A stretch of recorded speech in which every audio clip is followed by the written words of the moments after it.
Hello, I'm Azrael Knox. I was going to do a video on my least favourite Master System games, but I had a look at my collection and I need to pick up some more games before I can do that. So what I'm going to do instead, while I'm waiting on that, is my top 10 favourite Genesis Megadrive games. And to start off with, Shakan the Forever Man at number 10. Just give you a quick look at the back. Hopefully you'll be able to read that because I'm not reading that out again. It took too long last time, so I'm just going to blow through these. Shokan the Forever Man is an alright game. The graphics and sound are fantastic and definitely work to the game's strengths, as well as giving it a chilling atmosphere along with its story. The basic story is that some guy challenged death to a duel, which he won, so now he can't die until he defeats every source of supernatural evil, because he pretty much rubbed it in Death's face that he beat it. The game just feels rushed. The story could have been fleshed out a bit more. The controls are rather stiff and rather anal, which will take some getting used to, but once you do, it actually can be played and it is quite enjoyable. In saying that, it's not a bad game. It really does show off what the Mega Drive can do in terms of music and graphical capability. I'm almost certain that the game was rushed because a lot of the difficulty comes from the poor controls and some poor level design choices and places, which makes the game that much harder. I think the developers were focused too much on the aesthetics rather than the substance, but as I said, once you get used to the controls, it is an enjoyable game, which is why it made this top 10 list at number 10. I'll leave you with some more footage, some music, a couple of clips from the game before we get on to number 9.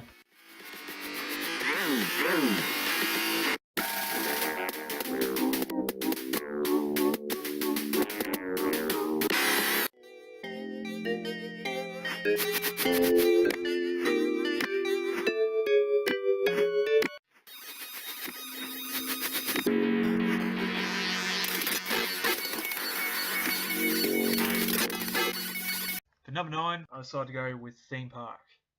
So I'll just give you a look at the front, look at the back, and I'll talk about the gameplay when I show it to you. As you may have guessed already, Theme Park puts you in charge of a theme park franchise, and your goal is to become global by gradually building up your parks to get better rides, more customers, keeping at the riffraff and competing with other parks. Every now and again you will have a random Willy Wonka look-alike come in from the bottom of the screen giving you advice, which I do admit does help a lot until you get a hang of what you're doing. You can hire staff such as security guards, maintenance people, janitors and entertainers to keep your patrons happy. There is a glitch with the janitors where they end up in one part of your park and just walk around in circles, which is rather infuriating because they cost you both time and money. The manual casually explains this away as them getting together for a chinwag. If you want to become successful at this game, you need to plan out your park very carefully and come up with a good balance between your rides, attractions and gift stores while making sure you have trash cans and toilets littered throughout your park. You can also put money to R&D, but you need to be careful how much, otherwise you'll go bankrupt very quickly from buying all the expensive rides, stores and attractions, which add value to your park. You can help to alleviate this offset by manipulating your customers by making your fries extra salty and putting more ice into your sodas so they are continually thirsty. You can also add copious amounts to caffeine, to coffee and fat to hamburgers to make them more addictive. A fun and complicated game, it is definitely worth your time if you like tycoon style games. For number 8, decided to go with Mutant League Hockey. Yep. So let's have a look at the gameplay there. Mutant League Hockey is a tongue-in-cheek sports game that was released in 1994 and is a spin-off of the Mutant League football game. It plays like any other hockey game, with the goal being to score and win the match. However, you are able to kill and maim the players on the other team with weapons that are thrown onto the ice by the audience. Once someone has been killed, their body will stay on the ice until the end of the round, and it can be tripped on, which does make the gameplay more exciting because of bodies and all. There are also special plays that can add to the frantic pace of the gameplay, such as exploding pucks, being able to bribe the ref, being able to kill the ref if the other team has bribed him already, and being able to waste the other team's goalie. This is a fast-paced and entertaining game, even if you don't like sports. It has an awesome soundtrack and a lot of tongue-in-cheek humour. Like everything else on this game, it is highly recommended. I'll leave you with some more gameplay footage, and then we'll get on to number 7.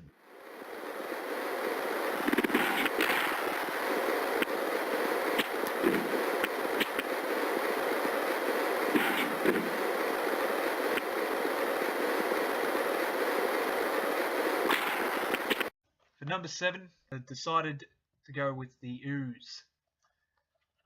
So we'll talk about that in a second. The Ooze is about a scientist working for a conglomerate that becomes suspicious of its activities, so he sneaks in one night and hacks into the database. He discovers that the director of the corporation has been developing a plague and is planning to release it into the world's water supply to extort billions of dollars from the world's governments for the cure. He's caught and gets injected in the arm with some toxic sludge by the director, which quickly makes his body dissolve and he gets flushed down a drain. Your goal as the scientist is to regain your DNA and kill the director for trying to kill you. With the story out of the way, let's have a closer look at the gameplay. The controls are fluid, the animation, sound and graphics are fantastic. The digitized voices go from fantastic to absolutely terrible, but they don't come up too often, so it's not really worth mentioning. Out of all the digitized voices, you'll more than likely hear this one the most. And that's not a bad thing at all. Overall, it's a great game, incredibly difficult, which is why it's this far down on the list. But that being said, here's a little bit more footage and music before we get on to number 6.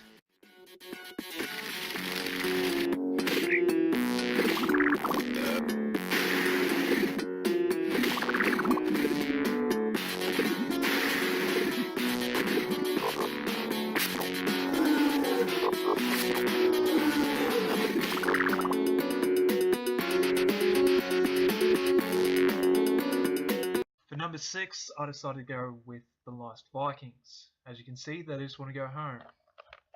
So, yeah.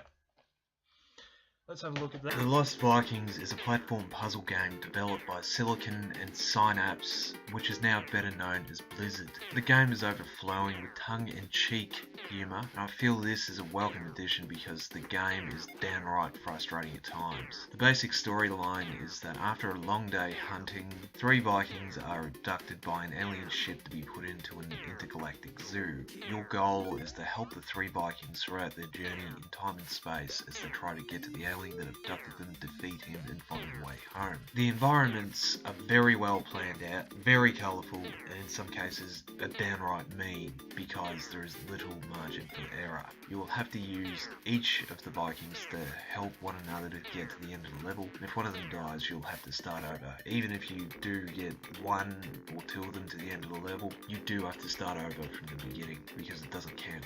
One can jump, one has a sword and bow, the other has a shield, so you'll need to constantly switch between them to traverse the levels. One of the more difficult games, I do recommend at least giving it a go. Let's have a look at the gameplay.